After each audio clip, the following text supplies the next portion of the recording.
Welcome back to Meet the Makers. Today I am here with Austin Eckman, founder of Inventor.io, where they help everyone from kids to students to retirees learn the basics of coding and circuits through story-based DIY kits. Today we'll talk the kits, we'll talk principles of starting and scaling a business without a ton of resources in the beginning, and probably even the future of coding. But before we get there, let's just back up a little bit. I'm curious to hear about how you got into coding, how you became a maker, and how the whole journey started for you in general. Perfect. That was a great intro. When I was 12 years old, I got into programming. My dad was in IT, so we had computers around the house and I had access to things. He had extra ones that I was just playing around with. I discovered you could go on YouTube and look up Java tutorials on how to program. I didn't really learn a ton, but I'd copy them and then I'd be like build a calculator. And I was like, this is so cool. It was that dopamine hit and that transformation inside of myself that really kickstarted it all. So as that continued, the high school I went to, Pinckney High School, it's a little small farm town in Michigan. They had a really good robotics program, like really good. We had Fanucs, we had Allen Bradley PLCs, we had all this crazy tech, and they just let us run wild with it and gave us an amazing teacher. Did a bunch of national competitions through their programs that they had available. So I was just extremely blessed to grow up in that environment. It's so interesting hearing a lot of, especially the tech space founders' stories. You hear a lot of times it was just the right place, the right time, being put into that school and that environment where they had a really good computer program or a robotics program in your case. Would you say having that strong background in the school that you went to, is that how you got into thinking about the path of working on Kids for Kids, or how did that come about and that whole idea come together? It did translate into the business, but years later. I went to college and had 3D printers at home, was always making stuff. And it just felt so cool to be able to say, I can make anything. It was just like this thing, like if I have an idea, I know I can execute on it with enough hard work and I've got the tools.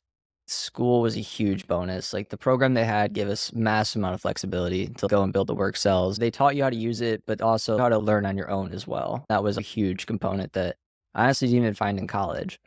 So all that being said, I went to college, ended up dropping out after 2 years. It just wasn't for me. I more so failed them than they failed me.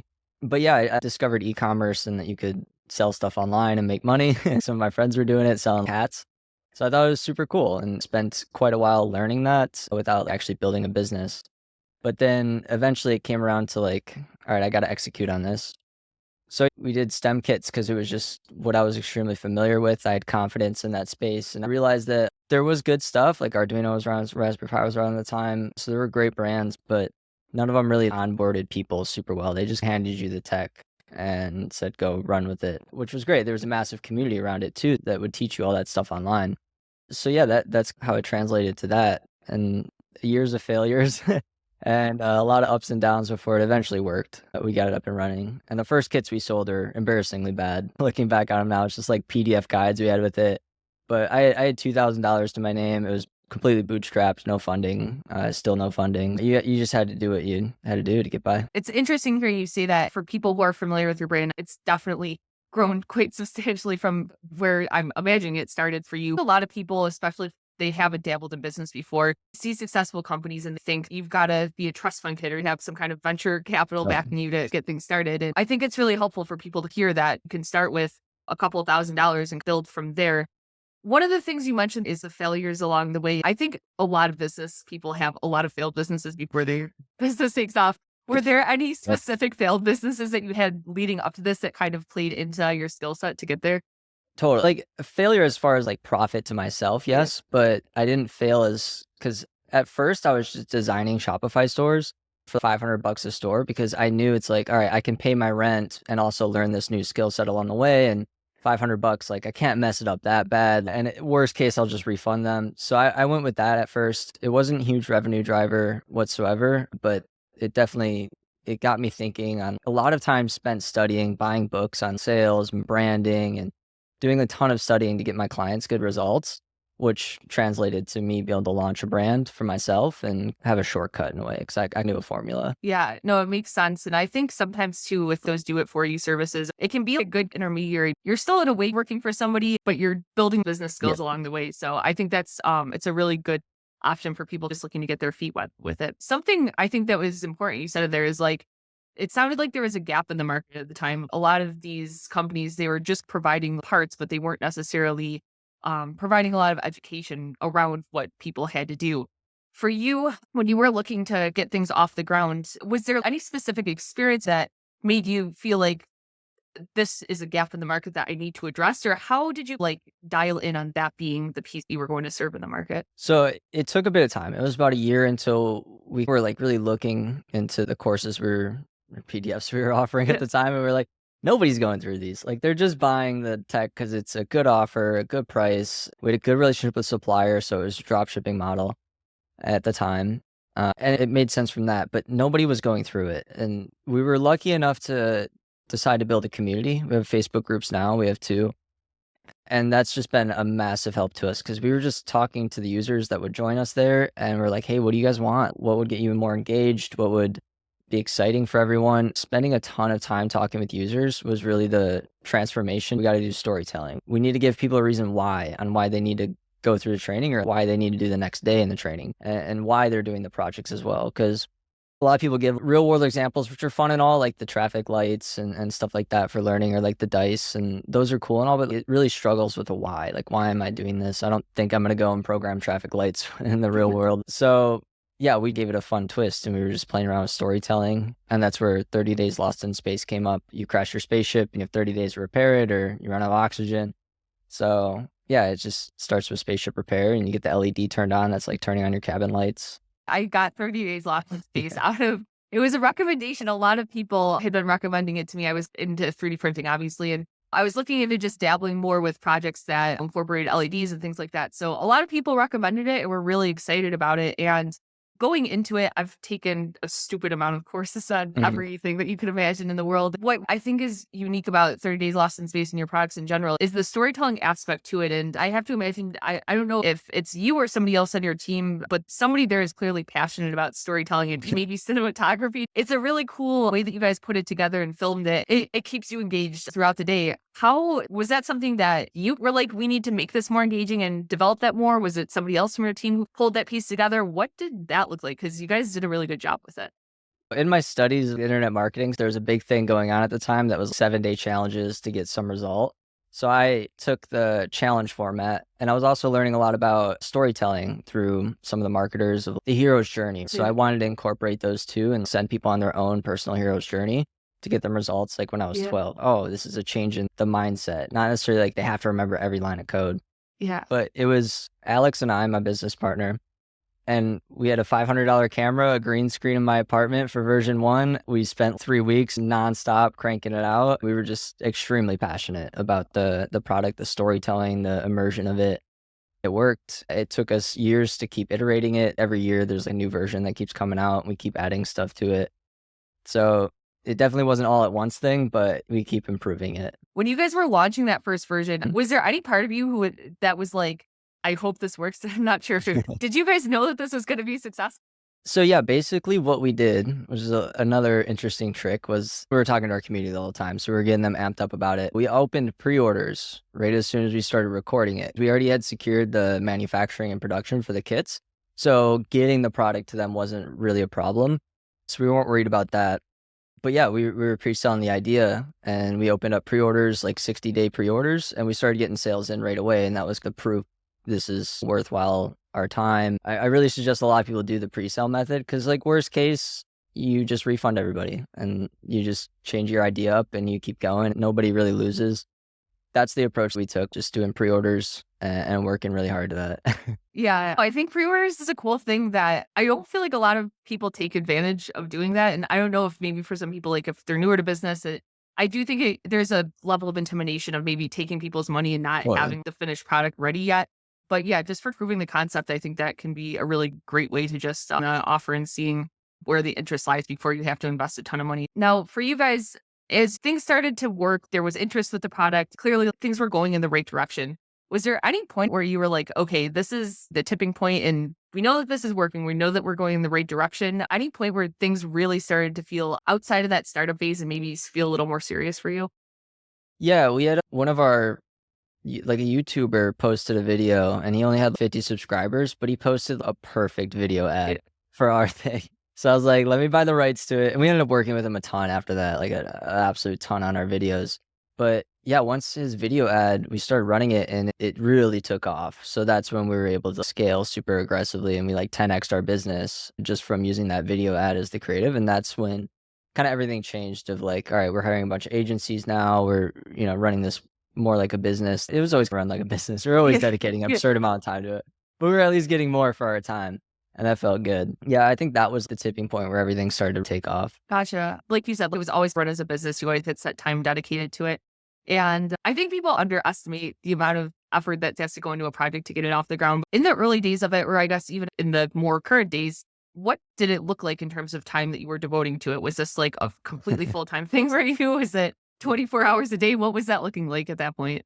Yeah, I've completely sacrificed any social life, partying, Yeah. dating, like everything. I've committed everything, 60 to 70-hour work weeks. And when I'm not working, I got a whole bookshelf over there of sales stuff and marketing stuff and business leadership, spending a ton of time studying or meeting other people. So really all my life is just dedicated to this. Interesting hearing you say, obviously, you like to read a lot of books, like to follow a lot of people. Any books, courses, or anything like that that really stood out for you that maybe really lit a spark or took things to the next level for you? There was a book called .com Secrets by Russell Brunson. That Yeah. was really changing for me. You don't have to buy his software, but that book for 12 bucks if you're trying to make a business, it's so great. He's such a good writer. So that one definitely transformed all of my thinking. And then just watching videos on YouTube. There's so much on YouTube. You don't need to pay mentors. You don't need expensive courses or masterminds and stuff like that. That can all come way later on. Just YouTube videos, the old Alex Becker videos or Sam Ovens videos. Those were also so great to watch. Now, a little bit back, you had mentioned that you had this creator, and it wasn't like a huge creator necessarily, but how did you get the word out about the product? Was it mostly word of mouth and was it mostly organic? Were you guys doing paid ads? How were you driving traffic to these offers? This whole time, most of our traffic is Facebook ads. So meta Okay. ads from the beginning, day one, since I was already learning that skill set. And in like 2019, when we started, it was so cheap and so easy to Yeah. run ads.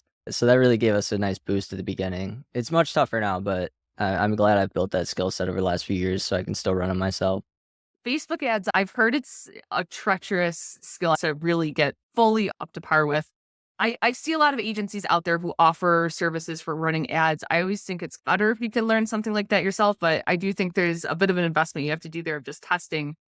Any advice you could give somebody getting started on that path today? Just start running ads. And really, the big thing isn't necessarily how you run the ads or your creative's a little bit of it, but the most important thing is your offer. So you'll be able to test your offer way early on and see, does the market want this or not? And that's just super important. This year's been tough for meta ads, but next year's gonna be great. It's just election year. It's how it always goes. Just go out and test it. As far as agency, I've hired a lot of agencies, some that were expensive as like 20 grand a month. And I ended up just doing the ads myself that month anyways. So you can get burned on agencies pretty quickly. It's really not like Facebook's taken all the work out of running ads. If you're starting something, just throw it up, try it, watch a few YouTube videos. It's all on YouTube for free. There's so many people that post that stuff for free, and it's pretty simple to get an ad account up and running. There's a lot of skill sets involved past that too, like the funnels, the copy. But the number one thing is if you have a good offer that really improves somebody's life and brings them a lot of value, it should be a no-brainer. You can have pretty bad copy. And a lot of stuff you can do with AI now. A lot of my copy, I have an AI bot trained on all of our writing styles and all the so it takes a lot of work out. I'm not the best writer myself, so from that perspective, AI has been a life changer in my life. But hearing you talk about the targeting side of things, I had watched previous interviews with you, and something really interesting that had come up that you mentioned that was unexpected to me is the audience for these kits. And I Mhm. had assumed that it would be kids using them. And even though as an adult, there was like a little bit of me that kind of felt this like goofiness. So should I be buying this product made for kids? But you had mentioned that actually a lot of retirees were buying this product. I don't know if that's still true today, but how did you guys even come to that realization? I think it's a bit biased based on how we acquire customers through Meta, and I think that it skews more towards the retirees that are spending a lot of time there, maybe. Yeah. So I'm thinking that that's why we ended up with the crowd we have, but I love them anyways. I love everybody. It's just been great. I definitely discovered it through talking to users in the group. I was like, there's no teens in here. There's no kids. There's no young adults that are in college. There are, but it was primarily retirees tinkering and having fun, keeping their brains active. And I thought that was amazing. Spending a lot of time with them now does change the way we do offers. We have some other offers we're working on that are niching out of the tech space that I think would be a perfect fit for them. Hopefully, we launch that next year. But also, they're resistant to the AI stuff, and we really want to push that pretty hard. Everybody's voting against us doing that. So we have to push back sometimes, and it can be tough, but we think it's going to be a better product overall if we do that. It's interesting hearing you say that. I think there's a degree of getting feedback and hearing what your customers want, but I think there's also a degree of sometimes knowing what your customers would enjoy but aren't asking for. It sounds like that's what you guys are maybe experiencing with AI. With AI in general, anytime that I talk to somebody who's either a coder or has a technical background like that, I'm always curious, like their stance on AI, and you seem to have a very positive stance on it. Well, How has that approach to this business and your outlook on coding and things like that in general? so we've been trying to use it for years now because we dumped like $250,000 into the production of 30 Days Lost in Space. And I was like, wow, that's a lot of money. So we were always trying to find ways to make it faster too. It took a whole year to do that film production. That was so long. Yeah. We've always been tinkering with it, but it was never enough. It never really did what we wanted to, but we've been playing around with it for years now. As of this summer, something changed in it. It started to really work for us. We learned how to train agents. So we use it to make the storytelling process so much faster. If we can write stories a lot faster, we can write them how we want, the dialogue. We've created new ways of teaching it, like dialogue between two characters in the story. It helped us produce the products much faster. On top of that, and like inside the business, you can do make automations. So we have an executive assistant that runs reports every day for us and reads all of our sales, P&L, inventory, even DMARC stuff for our sending IP for the email. And it reads everything and tries to give us a report on what's good, what's bad, what we need to pay attention to. So we're really trying to stay super lean with our team and use AI as much as possible. There's a lot of training that goes into it. Uploading thousands and thousands of key metric points and data makes it super helpful for us. It seems like in the last 6 months, it's grown leaps and bounds. And I'm super excited to see how it progresses. I know there's a lot of people out there who talk about it, and it's like a pessimistic outlook that a lot of people have on it. But I don't know. Maybe it's because I like tech. Maybe it's just because I'm an optimist. But I think it's super exciting, and I'm curious to see how it goes. For you, you mentioned early on your path with college. You ended up dropping out of college. And I think college is always an interesting topic for me nowadays. Like multiple times you've mentioned all the great resources that are online for YouTube, all the great books. And Yep. there's so much media nowadays out there for learning. You didn't necessarily go down the traditional path of going to school for coding and becoming a coder, but what more the business path. But I do think there's still a lot of young people out there who they're maybe interested in coding or interested in tech, and they are looking to go to school for that. Do you have any thoughts on young people going to school for that? And again, particularly like maybe as AI becomes more prevalent, like how that intersects with just like what jobs and things look like for coding in the future? Yeah, I did really bad at college. I don't really know what to say for them because I'm against college. Like I'm talking with a lot of college teachers and they're so against AI and they're like, oh, people are just gonna cheat with this. I'm like, you just need to redo your curriculum. It's more about building something and inspiring people. I guess just really ask yourself what you want in 10 years, 5 years. I know that's so hard to answer. It's pretty much impossible to get a correct answer for yourself, but think deeply about what you want in your future and if that's going to be a good ROI. And then go seek mentors as well. Go talk to a lot of people. There's so many people on LinkedIn that you can easily just message that are executive level or high level at a bunch of brands. And a lot of them didn't even do college either. It's really up to you. There's a lot of degrees that need it. Like if you're going for nursing and all that stuff, definitely. I did meet my business partner at college, so that was a huge win that came from it, so it's not all lost. Yeah, just really you don't have to have it. I will say that firmly now, if you are willing to put in the work and you're willing to create stuff and bring value to a lot of people, you can get a good income without needing to go that route. For you, when you were initially going down that path, like for family, for friends, did you have people at that point in time? Were people supportive of that? Were people like, you're making a big mistake? What did that look like? Yeah, when I dropped out, I got kicked out of home. I don't Oh, think I talked to my parents for 2 years. I was disowned from the family. They're like, "This is the biggest mistake of your life." My mom kicked me out of love. She's like, "You gotta be around like-minded people if you're gonna do this. Go move in." And my friend's Mason. I slept on his couch here in St. Pete, and she definitely did it out of love. And it's exactly what I needed for my journey to be successful. I needed to burn the ships. I needed to be all in on it. And I was like, I need to prove them wrong too. I can't let them be right. So it was a combination of things. But yeah, I had very few supporters of that decision. I think it's good for people to hear that. I think being young and 16 or 17 or 18 or however old you are at the time, you're not a full adult. You don't, I think like you look a lot for the people around you for validation at that time in your life. It's hard to make that decision when everybody's telling you that you're making a mistake. Not that I'm saying for everybody to drop out of school tomorrow, but not everybody in your life is always going to be supportive. Sometimes it takes going against the grain a little bit to get to the next stage. I did talk to the dean of my college before I did it, and I explained he was the only person I was gonna listen to because he was already, like, successful, he was working, big thing in business and stuff like that. He was the only one I was gonna listen to, and I sat down with him, I'm like, "Hey, I think I'm gonna drop out, like, I got this business thing, like, we did this amount of revenue, I really think I can make this work." And then, yeah, he just sat me down, he's like, "Austin, I think you should do it, I think you should drop out and give it a try, worst case, you come back and you learn a lot." So, it was really his advice, and he was the only person I was gonna listen to. At least have somebody that you get advice from in the position you wanna be in, like, someone you really look up to, and they've done the successful things that you wanna do. Take their advice because 'cause they're gonna give it to you authentically if you sit down one-on-one and just give them the heart-to-heart talk.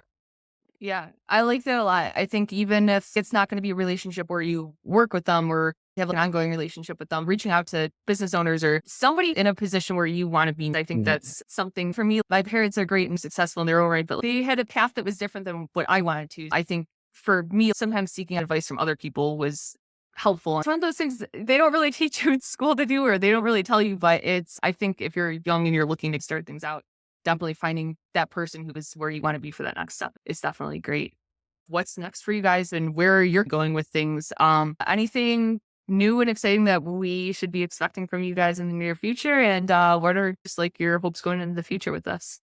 So, I can't share too much, but a lot of next year is gonna be really focused on AI and making super cool things that inspire people, teach them a lot, and really teach them more about themselves as well.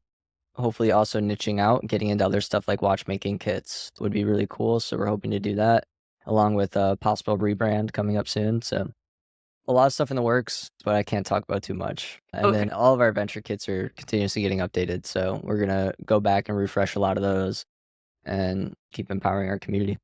It's been super interesting hearing all about your journey, all of the different things that you guys have going on.